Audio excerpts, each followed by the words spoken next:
This is a large water holder, and I feel insecure about it, so I'm going to put it down here. It also matches my shoes perfectly, and I feel insecure about that because it wasn't planned. How are you guys doing? Thanks for coming back from lunch. I'm super honored to be here. I have a funny story, maybe a couple. I am certain that I was the last speaker chosen for this event. As an adult and also as a kid, it can be hard to be the last person chosen, right? That another source of insecurity. But in this case, I actually feel okay about it. It's kind of fun. And I have been here before. I was here 3 years ago. I got to be a part of it. Love Jeff, love this community. I live in Florida. Florida's a mixed bag. That's a whole separate talk. But I was sitting here yesterday, in the evening, and just thinking, like, man, I wish we had Plywood. Like, I wish we had this where I live, and and then just my whole complicated relationship with Florida. Do I want to stay and be the change, or maybe we all just move to Atlanta? I don't know. But here's how I ended up here. I started an organization called To Write Love on Our Arms, mental health, suicide prevention, nonprofit. Was a part of that for 15 years, left last summer, just wanted independence and freedom, or at least, we think we want that until we get it, another separate talk. Get to do a lot of speaking, got to do a book, trying to do another book. And speaking is cool because you get to talk to a whole bunch of people, right? You get to try to make an impact. You get to be in rooms like this. And I've been doing some coaching as well, kind of like a new side hustle, and totally a privilege to be invited into people's stories. And it's one-on-one. And so the impact is smaller, but there's this, ability to connect one-on-one and to really sit with someone for an hour at a time, and wondered about something like splitting the difference. Like, could I do some small groups? Could I, lead a conversation or be part of a conversation with 8 or 10 people? And so last Friday, I sort of started to commit to this idea. Rob Bell does these, and I am a person who thinks Rob Bell is really cool. And I'm like, if Rob Bell does stuff on Zoom, like if Rob Bell can monetize Zoom calls, I am not above monetizing Zoom calls, And that didn't land as well. I really thought that was gonna go better. Do you guys not like Rob Bell? That's a whole other thing. I love Rob Bell. Anyway, Friday, I start working on this little graphic. Based on, and we'll get more to this, based on a need, a deficit in my life, something I talk about in therapy pretty much every week, something that also comes up on a lot of coaching calls. And anyway, that's Friday. Saturday at noon, I commit to this. Not even a half-baked idea. Half-baked would be generous. Like, I'm turning the oven on, Saturday at noon, I post this graphic and throw it out into the world to see what's going to happen. It has since sold out, so I'm not trying to invite you. All 10 spots, I'm a pretty big deal. All 10 of my Zoom spots did sell out. Post that at noon last Saturday. The man with his finger on the pulse sends me a text at 12:40. This is from Jeff Schinnebarger, who just knows what's happening. I am now invited. Actually, no, I have the opportunity to say, Jeff, no, it's not yet a talk. It's a graphic. It's a title. The reason it's scheduled for that date, the previous date that you saw, is it's not ready yet. It's not a book, it's not a movement, it's not a documentary. It's gonna be a Zoom call, And clearly I did not tell him all those things, and now I am on stage. And I promise we get to like the meat of it. My youngest sister once said about me, you don't want to write a book, you want to be a person who has written a book. And that is similar to like where I find myself today. It's like, Jeff, yes, I should totally do a talk about this. I don't know what it'll be. I kind of still feel that way in this moment, but anyway. I don't like leaning on notes, but I am going to lean on notes a little bit because clearly this is not a week old. Do you ever have an Uber driver that speaks into your soul? Okay, I had one yesterday. I met Lawrence from Athens, Georgia, and I thought I was just getting a ride here. And this is now a bonus talk from Lawrence in case my talk sucks. His is so good that there are some nuggets. So picture me feeling underprepared, thinking about my talk on friendship, on the reality that I am a person who wishes he had more friends, who is realizing a relational deficit, a connection deficit. I sent Lawrence a message while I was waiting for the cab and just told him what I was wearing. It was similar to this. I was like, Lawrence, tall, all black, like that could just be built in and that would go out to every driver every day that I get in an Uber. So I send that message to Lawrence. I get in, he's super kind, he thanks me, and then this is where like we go into the matrix and he speaks to me deeply. He adjusts the mirror, so now we're making eye contact in the rearview mirror, and he just looks at me and he says, "Thanks for making yourself available." And I was like, oh shit, like Lawrence is talking to my soul now. And then he probably thought I was texting. I literally just start writing down what Lawrence says on my phone. So these are your bonus nuggets. He said his strategy as a driver, what he's figured out, and again, in the context of friendship, he said, I just try to get to a safe place and be patient. Lawrence, if he ran for president at this point, has my vote. For those of you looking for more like business nuggets, Lawrence offered this. A good deal in life is when value exceeds expectation. The context was Marcus Mariotta's contract, actually, was what he was talking about. And last, and this is where we get back to me, I don't remember the exact context, but Lawrence said, you can't script it. And I took that as permission not to script a talk exactly. Let's see, but seriously, those big pink words that you saw, that's been a theme in my life. I left the organization I started a year ago. That organization has had an incredible trajectory. It's still going, still thriving. My sister works there. My mom works there. My childhood best friend works there, continues to do life-saving, life-changing work, and I cheer them on. And yet it's been lonely professionally on the other side of that, coming out of the context of a team, coming out of staff meetings and management and kind of realizing I didn't feel like a great fit as a CEO or a manager. All of a sudden I got what I asked for and it's just been me. It's me going solo. It's me as an individual.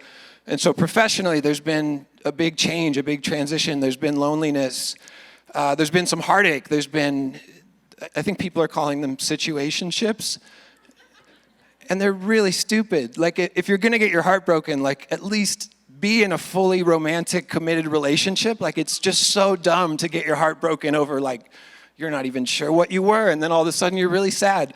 I've had a couple of those. There's been heartache, and there's been this like desire to share my life with someone, and that's remained elusive. And so there's been loneliness there, and then just realizing, like, man, I wish I had more friends, and that's where that title came from. It is not based on research. It is, I wish I had more friends. And again, seeing it come up like in the lives of people, we're having these coaching calls and we can talk about anything. We can talk about career. We can talk about, life transitions. And some of these people are just saying, hey, I don't know how to find friends. Like I don't feel close to many people. I don't feel known.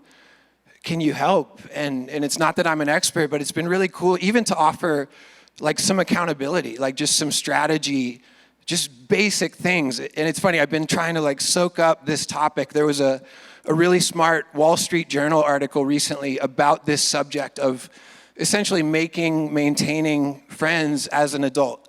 Side note, there's a funny meme. No one talks about the miracle that Jesus in his 30s had 12 close friends. That's a fun one.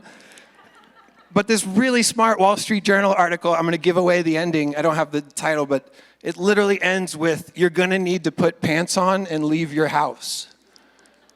And so I love the simplicity of that. It's funny, I've shared that on so many coaching calls. In Florida, it's super hot, so I usually wear shorts. But just this idea of like, we're gonna have to try, we're gonna have to put ourselves out there. And so I've been in this season, I think, of being honest about this deficit, being honest about loneliness and this lack of connection. And then I think finally recently getting to a place of just trying to do some things about it. And I think for a long time I just thought friendship and community, like it was this magical thing. Like even I could imagine it about Atlanta or like this Plywood community. Maybe if I lived there, it just kind of falls from the sky and people have meals together and people share life together. Or, you know, if I lived in Brooklyn, or I just kind of, we make up, I'm also an Enneagram 4, so we're prone to this sort of thing. But just like, oh, I guess if I lived somewhere else, or like it would be different. And I've kind of come to believe that a lot of it's going to be about me being intentional. A lot of it's going to be about me making an effort and not resenting who's not showing up or who's not responding, but controlling the part I can control, you know? And so I've been inviting people to dinner. I've been driving over to Orlando. I asked a friend if we could have dinner once a month. Caught up and had dinner with a friend who was my roommate 15 years ago, and my sister, who I shared the quote, like she picked on me, she was really impressed the other day. She's like, how are these dinners happening? Like, how is this coming together? And I felt really smart. I said, I invited them to dinner. Right? And sometimes I think we forget like that it can be that simple. And, you know, I don't know about you, but like maybe we have a phone full of contacts, and yet it's easy to feel like I don't really have anyone, or I don't have enough people, or they're elsewhere. And I just started to kind of think and look around at maybe what's right under my nose, and realizing maybe I run into someone surfing, or I run into someone at lunch, and just notice, hey, I really like that guy. Like, what would it look like to lean into this? What would it look like to be intentional about getting to know this person and inviting them to know me? I'm going to take a sip of water. There's no unawkward way to stop and take, especially with this giant thing that I'm holding. I'm trying to save the planet, you know. With the time, another thing. Who hates voice notes? It's okay. Fully hate it, right? Okay, let her give you permission. Who hates voice notes over text? Voice notes. What are they even called? Voice notes? We have to agree on that. Right? When you hold the button and you send the message, that's a voice note. We've decided. Balcony? Voice notes? Okay? So until like 2 weeks ago, I hated voice notes. And something has shifted. I think this one friend, my friend, he goes professionally by Levi the Poet. He's been on tour, he's just driving all the time. And so it's not safe for him to text and drive. And so he's a person who sends voice notes. And something happened where I think in leaning into that friendship, I started realizing I really enjoyed receiving his voice notes, and I started enjoying sending them back. And it's just been this funny shift where like I literally went from, you know, it would show up from whoever, and it's 40 seconds long, and I just roll my eyes like, what is wrong with this person that they are expecting me to spend the next 40 seconds listening to this? And just something shifted where lately, I think because I'm on this kick, it's like, wait, this is really cool. And they kind of feel like phone calls that you get to do you like them, right? I see you're a fan, yes. And yeah, we can send each other. I don't know if that's your husband, I'm sorry. But there's been these shifts lately, like of just realizing, hey, I want this part of my life to change. And I don't think it's going to fall from the sky. I live in Florida right now. What can I do? How can I be intentional? And it's just been really cool to I think, be open, to be that mix of intentional and open. With the time I have left, just want to kind of share a couple life events, and if I can get through all of them, a wedding, a 100th birthday party, and the recent death of a friend. So some big life events that are not unique to me, just part of life for all of us, part of this experience. I was invited to officiate a friend's wedding last month in Washington State. I had never done it. I was really nervous. I've already told you I'm single. I've never been married. I had some real insecurities around that. I bought this for like $40 at Office Depot because it seems wedding worthy, right? It seems like fancy and it could hold the script. You can't just walk up with paper. And I became an officiant. I got ordained is what that's called. I got ordained online. It was so stupid, right? They didn't even ask me a question. Like, I didn't even have to watch a video. I wanted some training. Like, I wanted to earn this certification. There was none. I clicked a button and I was like an ordained person. And yet still this whole thing felt really big. It felt like this big honor. And so I realized, okay, it's not in whatever that certification is. And so I showed up at the wedding, and I really only knew my friend, the groom, and his now wife, the bride. I didn't really know his people, his friends, and I got to spend a couple days with them and really kind of hit it off and they rolled deep. They had like 10 groomsmen, 10 bridesmaids, got to know the family. It was some of you like that, right? Like a lot of people. And I realized like I kind of overcame this anxiety, or something shifted, and I just felt swept up in the connection of it all, in feeling that I was a part of something bigger than me. Obviously, the bride and groom part is bigger than me, but I felt like as the weekend went on, like we were all in it together. We were rooting for each other, and I got kind of swept up in it. And the idea that it was okay that it was imperfect. I forgot to tell everyone to be seated, it's like an important part. And so my buddy, who's the groom, he leans over and he's like, "You have to tell them to sit down." And yet it turned out to just be like this beautiful, epic, just amazing privilege and so much fun. And I just thought about like, I found these new friendships and I felt connected. And I thought about the fact that they asked me to do this because on some level they believed I could do it. My friend Noah believed I could do it, his wife Misha. And the idea that maybe all of us were gathered at this wedding because we believed that they could do it. Like we believed that they could sign up for this incredible, like mysterious commitment forever.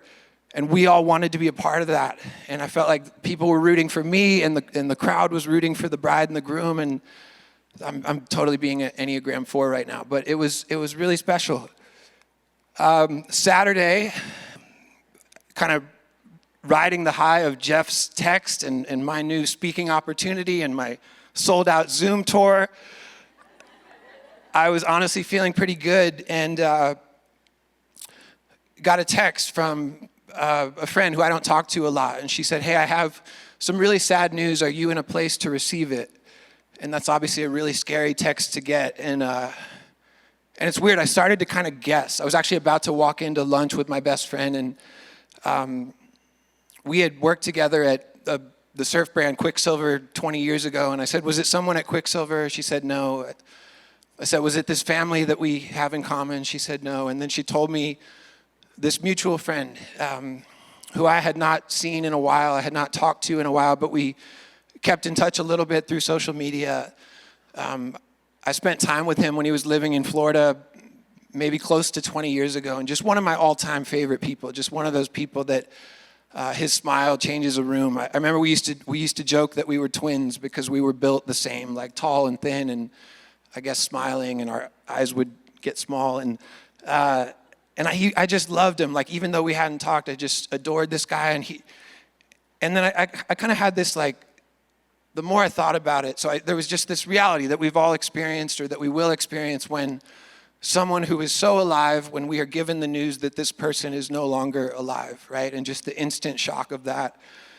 And I had this other thought about, like, man, why wasn't I closer? Like, why didn't I reach out? Why wasn't I intentional? And even noticed, like, 10 days before his death, he had sent me a message, like, "Man, I would love to catch up. I'd love to hear how you're doing." And I think I meant it, but we all do it, where it's like, yeah, totally, we should do that. I would love that.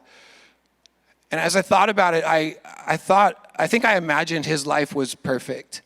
He had a beautiful wife and 2 kids. He had a successful career. He was super talented, and kind of just through Instagram, I just imagined, like, hey, his life is really good and easy, and he kind of just has it together. And I think subconsciously I wondered if he just wouldn't relate to me, or maybe it would remind me of my own struggles, or the things that are missing in my life, things I wish were different. And I wondered if that was a part of, like, not leaning into this friendship, not being more intentional about it. And I just had the thought that I I wish I had known the real story. And I left out something, but without oversharing or without sharing details, I learned in learning about his death that his life had been hard. His wife wrote a tribute yesterday and acknowledged that much, that life had been hard over the last year. And I started to put that together with him beginning to reach out and just realized I had made up a story about his life, that it was perfect and it was easy and it was happy and it was good. And we can't know someone without knowing them, right? We can't know, we know this on some level, but Instagram is not the whole picture. Facebook's not the whole, Facebook's a damn mess. You shouldn't even, that's a thing. And it just made me wish I'd really gotten to know him, because I felt like I had the opportunity. I'm already over my time. There's people in this world that feel alone. Gloria talked about it. The heartbreaking idea that there are people experiencing homelessness that go months without eye contact. Like, that should mess us up, right? That should shake you. And I think I got to a point of I wanted to be honest about it. I wanted to say it out loud. Like, I'm a person in the market for real relationships, for connection. I want to be open. I want to be intentional. And let me see. I'll leave you with this. My friend Dustin, there's been a lot of tributes to my friend Russell in the last 24 hours. And my friend Dustin wrote this about Russell. There was just one line that stood out. He said, "Listen, we are flawed relational beings, and the cool things don't matter at all. Listen, we are flawed relational beings, and the cool things don't matter at all. People matter." Thank you, guys.